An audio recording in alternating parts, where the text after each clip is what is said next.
A journey of 1,000 miles begins with a single step. It's from an old Chinese proverb. Most people have heard it or have come across it at some point. And the meaning's pretty straightforward, right? It advocates having the courage to take that step towards a goal. And that's huge. Making that decision to move forward towards something you want.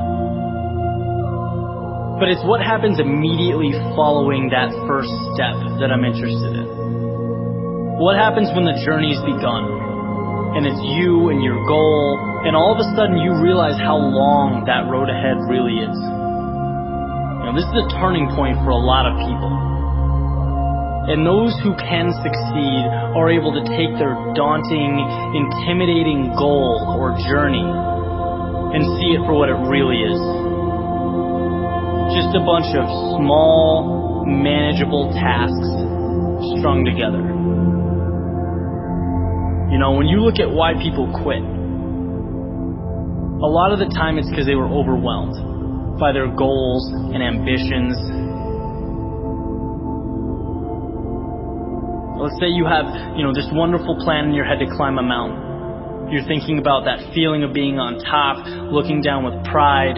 Every time you think about it, your heart starts racing. So you pack your stuff, you make your way down to the base of the mountain, and then you look up. Different ball game, right? Now the entire mountain's in front of you, and you realize that that's no small feat. That is when people walk away. When they aren't able to see a challenge as a sum of tiny steps, they see it as a crazy, impossible task.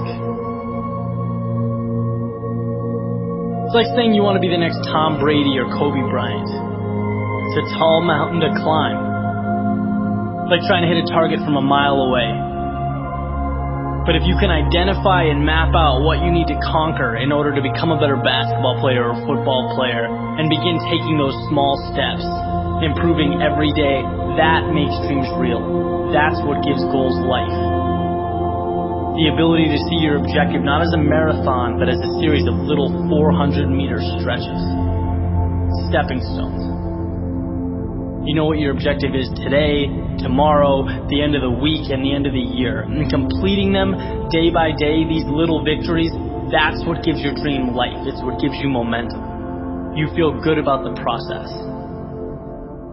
And by the way, when things blow up in your face, which happens every so often on this little place we call Earth, you'll have that foundation and that sense of accomplishment to stay focused, because your approach is tangible and it's realistic. This applies with everything. Losing a job, a breakup, failing a test. These things are monumental if you allow them to be. They can turn into that unclimbable mountain. Or they can roadmap a new path for you. And if you define what you want, you define success and begin stepping towards it 1 hour, 1 day at a time, you'll get where you want to be quicker than you thought.